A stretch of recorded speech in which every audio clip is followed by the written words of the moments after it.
All right. What is going on, everybody? Welcome back to another day of SaberSim's DFS office hours. Today is Friday, August 15th of 2025. Looking ahead here, we had a couple sports already underway today. League of Legends, 4-game slate, round 2, PGA Tour. We had Live start off earlier this morning as well.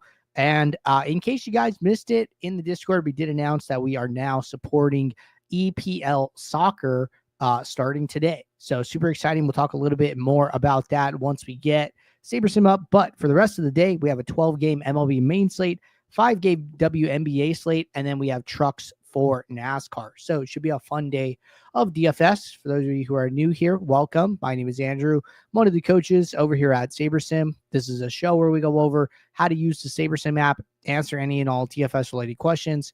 Get your questions in one of three ways here. First off, send us an email, support@sabersim.com. Second, post it live in the YouTube chat.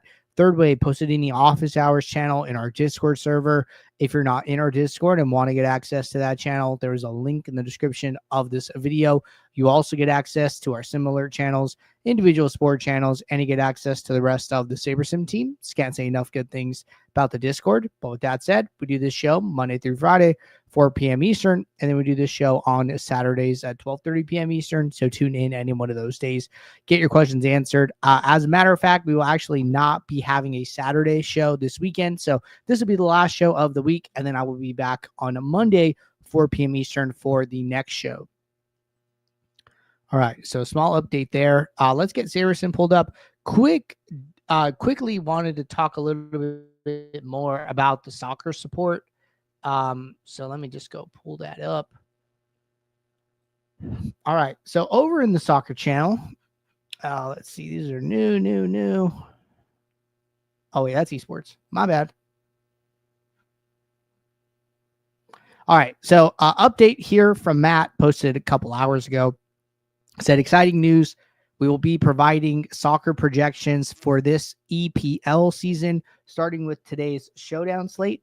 We will not be running sims for now, but average projections will be available in the app provided by Sam SaberSim, someone who works for us or works with us. Sam's awesome. He also does our COD projections in case you guys have messed around with COD, right? We also do COD projections. Those are provided by him.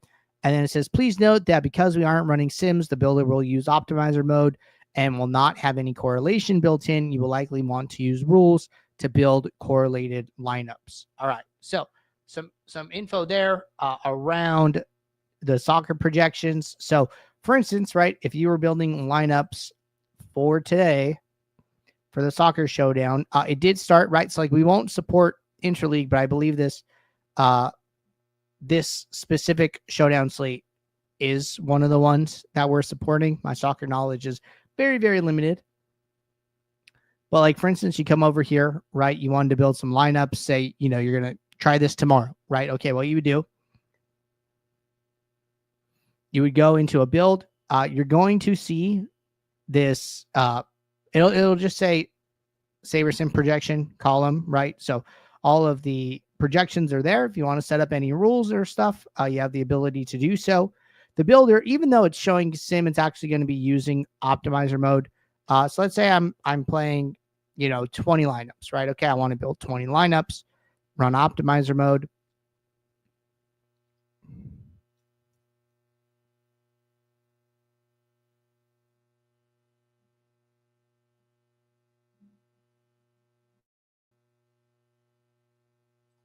And we're letting these lineups run.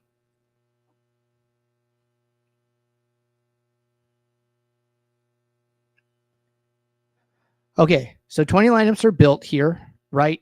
Contest sims are not going to work. So because we don't have game sims, we do not have contest sims, okay?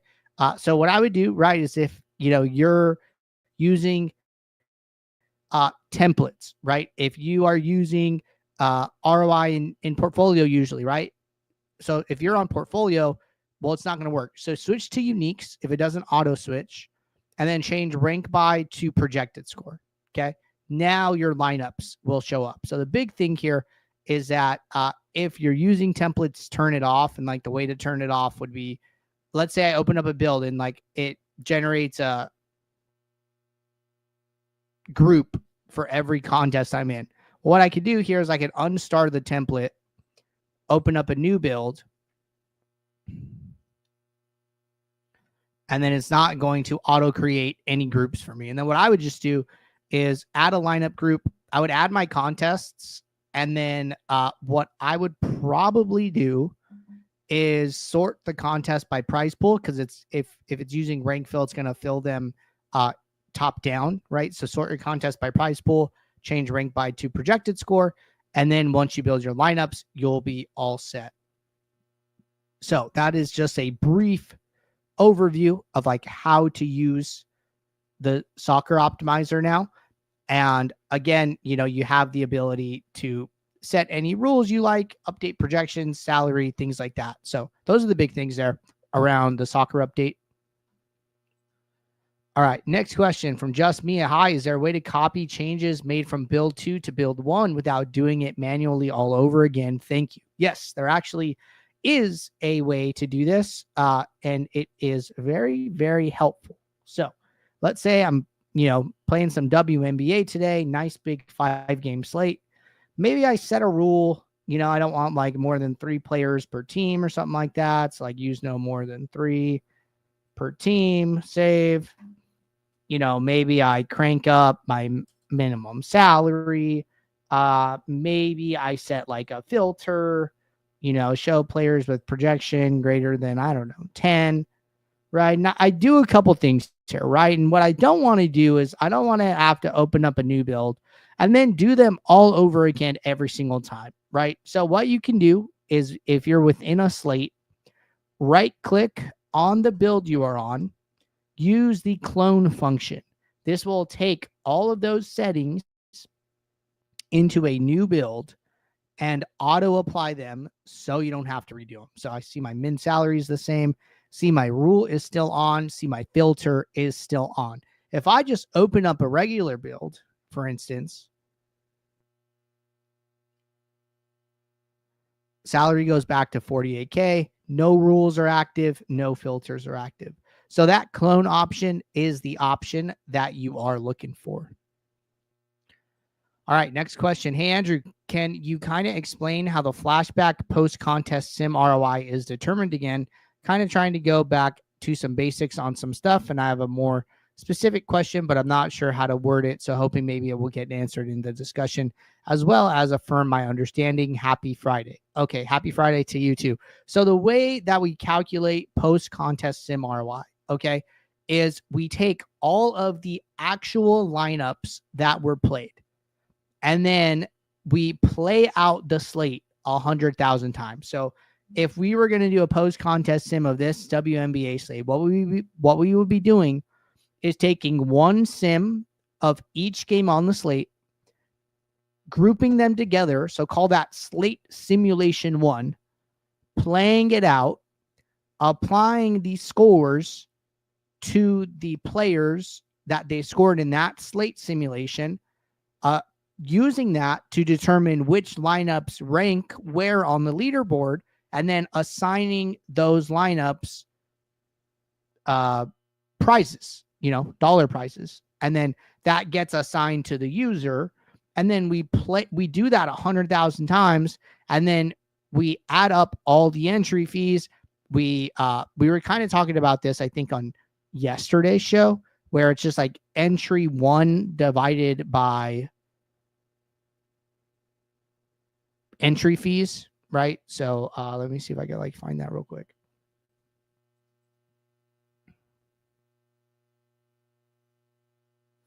Pull this up just because I already wrote it out, so might as well just use that same graphic. I think it was yesterday's show. If not, it was the day before. Today's Friday. It might have been Wednesday. Let's see if we can find it real quick.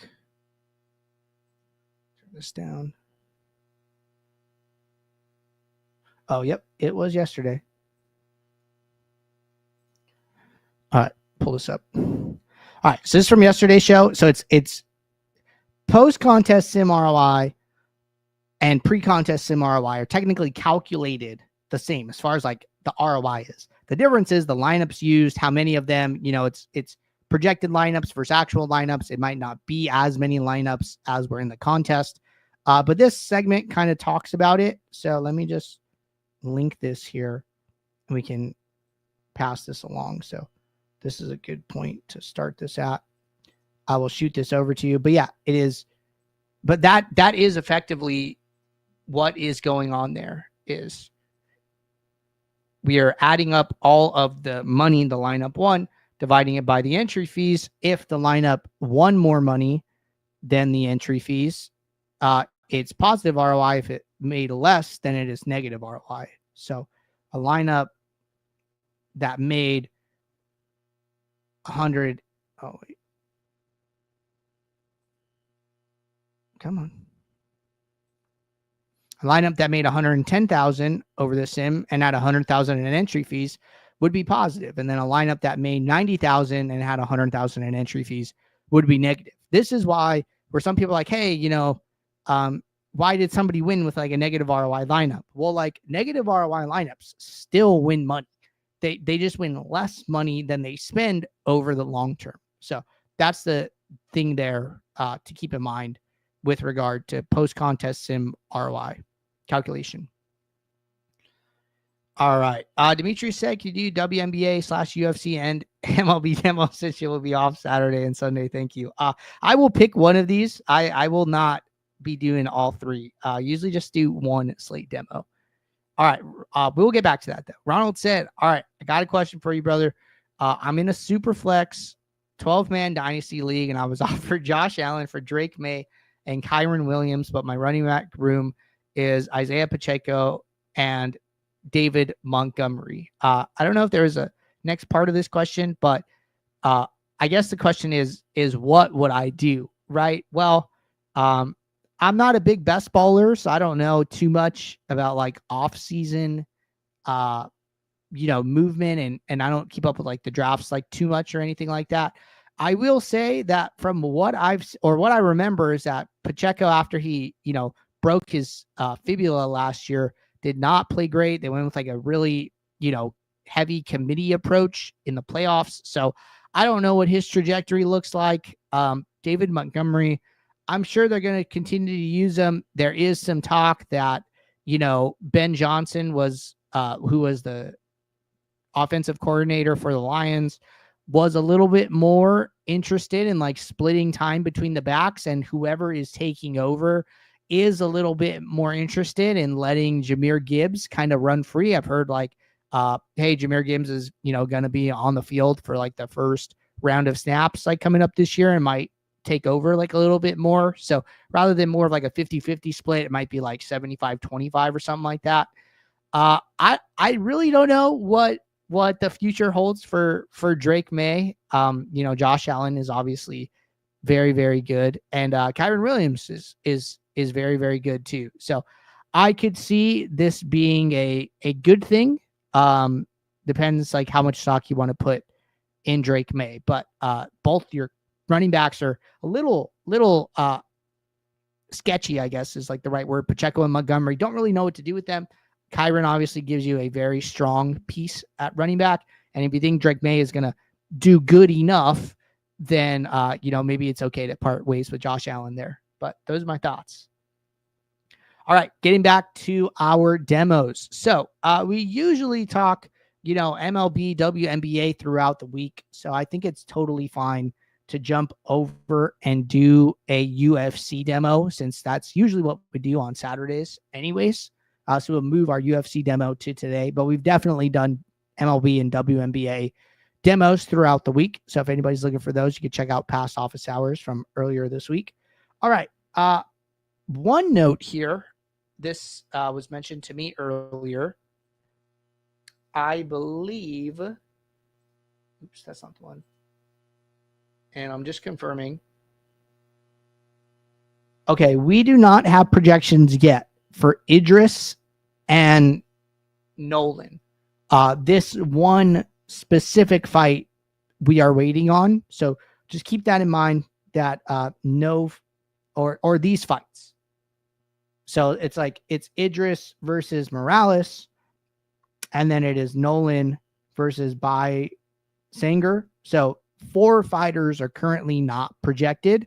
That will be later. So that will get updated just so you guys know. So I don't want anybody, submitting their final set tonight and not being aware of that. But if you guys want to mess around with stuff, you totally can. So like here, right? If I wanted to mess around with some UFC stuff, just kind of see who's popping right away. I wouldn't make too many changes up front. There's a default rule on to don't use opposing fighters by default. Last week on Saturday when we did a demo, we actually saw that a lot of these lower salary lineups were like negative ROI. That kind of makes me inclined to like crank this up a little bit. I might do something where like I'm going to crank up min, but then maybe I want to lower my max to like counteract and if I'm playing more high salary lineups, they're more likely to be duplicated. But then if I'm lowering my max on the other side, well, maybe I'm guarding against some of the highest duplicated lineups, right? So I'm being duplication conscious when making some of these decisions. It was interesting that I think like we were scrolling and our first like positive ROI lineup was like 48,800 salary. Obviously dynamics change week to week, but it was kind of insightful. So I think I'm going to crank up my min, also lower my max slightly here, very, very slightly. All right. So we built 5,000 lineups. Contest sim is running. There's a couple other ways to like account for duplication here that you can consider.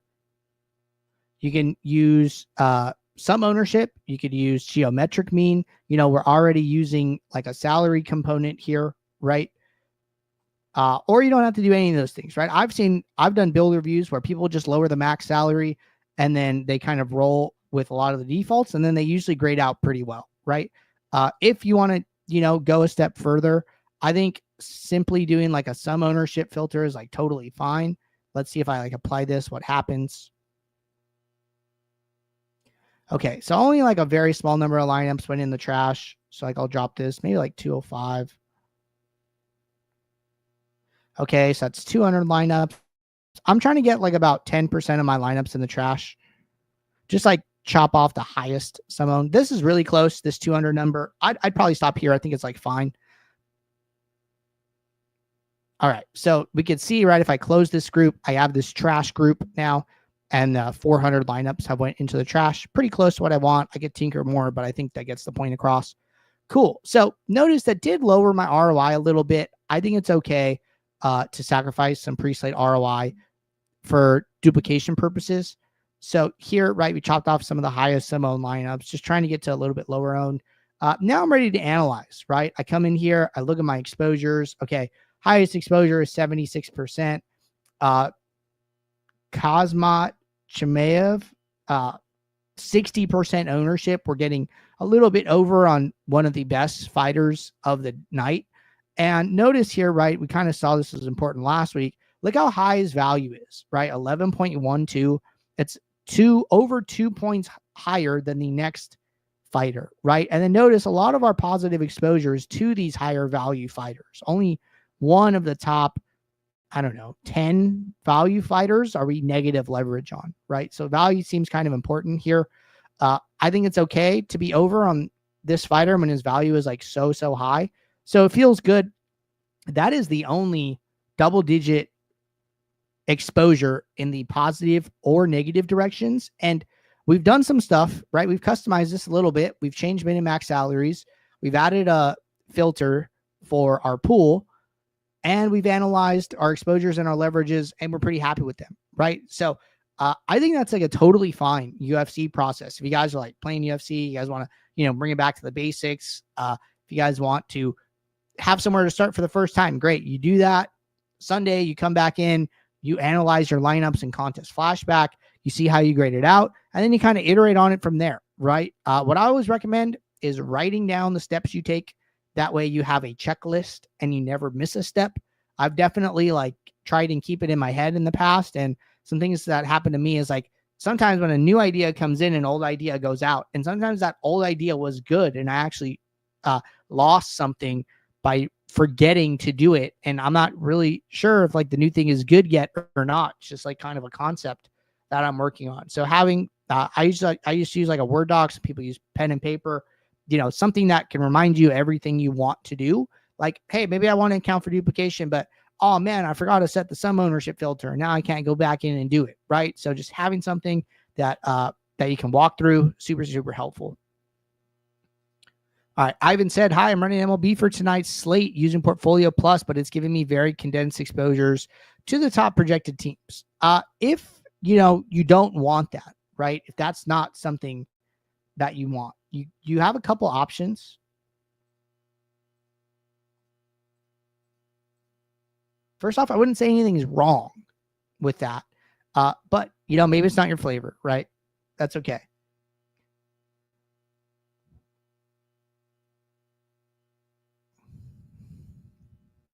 So the first place I would start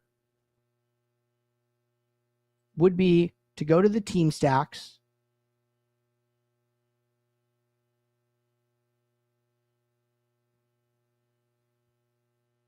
And then go to the all stacks and then set some max exposures, for these teams that you feel like you're getting too much of, right?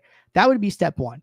Now, if the builder has trouble meeting your exposure requests, what I would probably do is recommend lowering the projected runs here. So like maybe I lower them all by like half a run. Okay. I lower Arizona, I lower the Dodgers, I lower the Angels, and maybe it's just like those top three. Okay. I apply the changes. Let this, finish.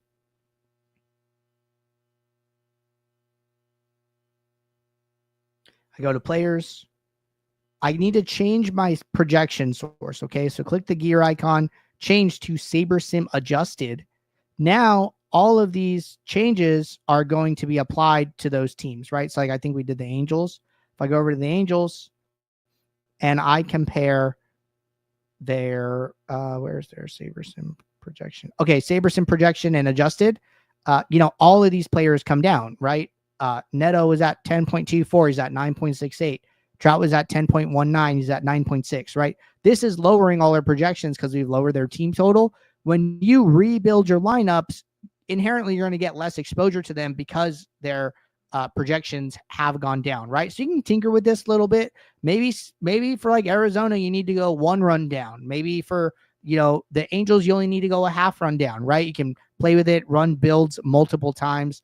Once you change that projection source once, you don't need to change it again if you make additional updates. So that's where I would start the exposure adjustments and then followed by team total adjustments.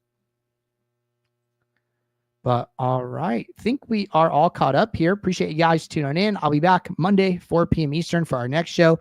And until then, everybody, take care. Good luck. Thanks.